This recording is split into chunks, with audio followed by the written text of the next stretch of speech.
Euroclear is a global financial market infrastructure company headquartered in Brussels, but with global reach. It is very active in the digital asset space. And as part of our Markets on Chain series with the Global Blockchain Business Council, we are joined by Jorgen Ouaknine, the Global Head of Innovation and Digital Assets at Euroclear. Jorgen, Euroclear sits at the heart of global capital markets. What role are you playing in shaping the evolution of the digital markets infrastructure? So, as you mentioned, we are a global financial market infrastructure. And to give you a sense of scale, we have more than 40 trillion of euro of assets under custody, and we process every month the equivalent of the world GDP. So we sit at the very unique intersection between trust, scale, and global markets. And what we're doing with digital assets is not just experimenting in new technology. It's actually redefining how these global markets works at scale while maintaining robustness, efficiency, and what clients expect from us. So it's quite specific because we're not a fintech trying to disrupt the system. We are the system. We are part of the financial institution that make the system work. So our responsibility when it comes to digital assets is to translate that and this innovation into something that is safe, scalable, and usable by our clients, which include the world's largest financial institutions. So we're actually building the next generation of market infrastructure that are connecting existing rails together with the digital assets.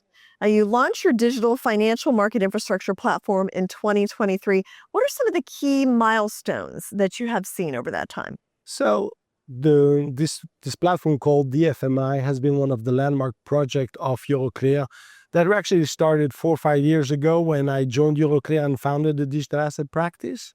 And we had some very key milestones. I wanted, first of all, to demonstrate that you could innovate while being highly regulated. So our platform is 100% regulated under the regulation of the CSDs. And we have seen how regulation have progressed with time and allowing even more innovation. The second thing was we just didn't want to have another tokenization project. We wanted to actually solve a real issue. And that challenge was liquidity. Most of the tokenized bonds that you had were basically issued on public blockchain, sitting idle waiting for redemption. So what we have done with the platform is basically creating a full primary market distribution on-chain. And we have bridged it to our existing rails, traditional rails. So near real time, a digital twin could actually go on the collateral highway and use all the secondary market liquidity feature that our client appreciates so much. And, we have seen our tokenized bond being very well distributed, very liquid. We have done the first tap issuance showing, that we needed to increase the amount to meet the demand, and that we're able to attract a lot of issuance from many different regions. And now we're building the next generation of market infrastructure called DFMI Plus. And we're going to tokenize 100% of the short-term debt market in Europe together with Banque de France, which is more than 300 billion euros today. And we already have an amazing engagement from the market with more than 50% of the outstanding volumes within the ecosystem that are actively participating with Banque de France to this project. Now, everyone talks about bridging traditional finance with fintech. What does that actually look like in practice at an institutional scale? So, we have been discussing a lot about bridging DeFi and TradFi. And, I'm not necessarily a big fan about this distinction because for me, it's all fi. It's just finance. As I mentioned, we already provide services to more than 40 trillion of assets. So extending our services to 3 to 4 trillion of crypto assets seems only a natural move, while, recognizing that it requires different kind of core capabilities around tokenization, digital asset custody, and networks. So for us, really, this bridge is not necessarily only about putting assets on chain, which might be the easiest part of it. It's how do you align the legal frameworks, the operational processes, and the market infrastructure to actually make these tokenized markets truly global and interoperable. And that's actually what we're focusing on.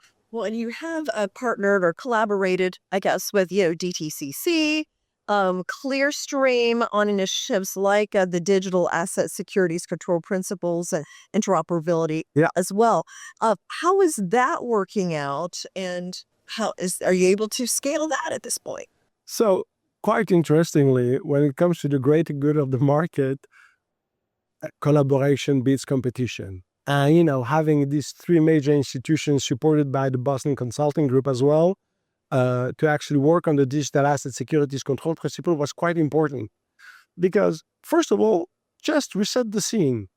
Euroclear exists now for around 60 years, and take everything that happened in the market over this period of time, should it be innovation, evolution, or even market events and crises. We have always been at a meeting point to be able to support our clients and the growth of the capital markets in a safe and gradual way. And that doesn't happen just by small fixes and patches. It requires a deep transformation. So we have been able to transform each time to adapt for what's coming next. And this has created a strong muscle memory to what's coming next. So we're ready to now shape and lead what's happening in the digital market space.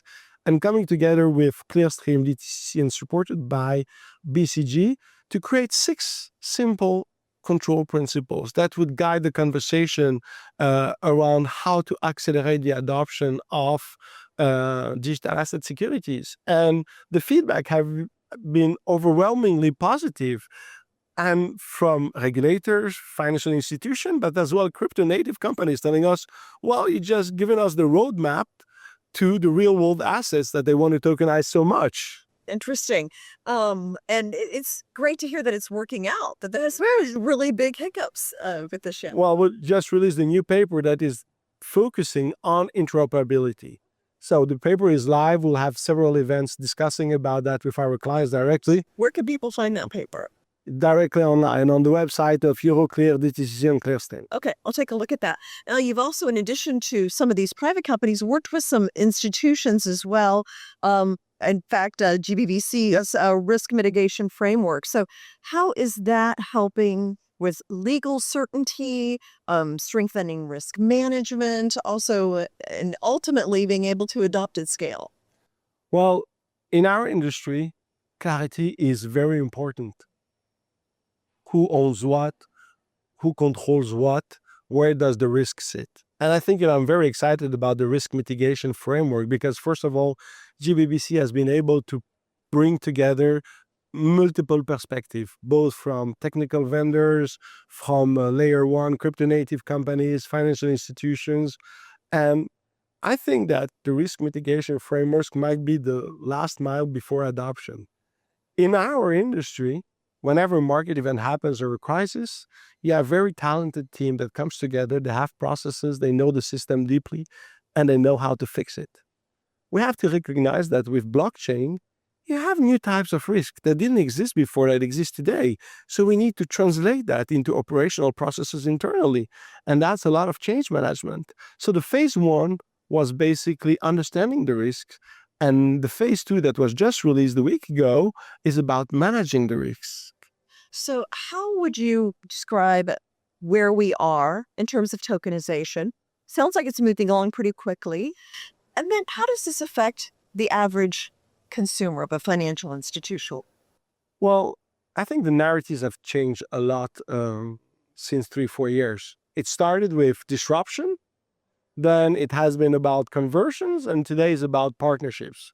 And I think that's, really critical to see that now we're all collaborating together to try to understand how we can actually scale this market, because scale is not there yet. And what I'm really excited about, if you look at the big picture, is that this time we're just not digitizing existing processes. We're actually redefining how this global market works. And if we get the foundations right around governance, standardization, risk frameworks, and interoperability, we can actually unlock how these tokenized markets could work at scale. And that's actually what brings value. Okay. And you think we're on our way there? I think, everything that we mentioned so far, from moving from experimentation to actually going into production, showing the scale that we're bringing with the project with Banque de France, putting more than 300 billion on chain, the collaboration between major market infrastructure, building risk mitigation frameworks that are practical use for everyday business when we want to scale, is every possible good sign that we're getting closer to the ultimate objective and we're ready to the next phase. Jorgen, thank you so much for being a part of the Global Blockchain Business Council's Market on Chain and bringing your insight and your leadership in this industry. It's been absolutely fascinating to watch. So thank you so much for your sharing your knowledge with us today. It's been a pleasure to be here. Thank you very much.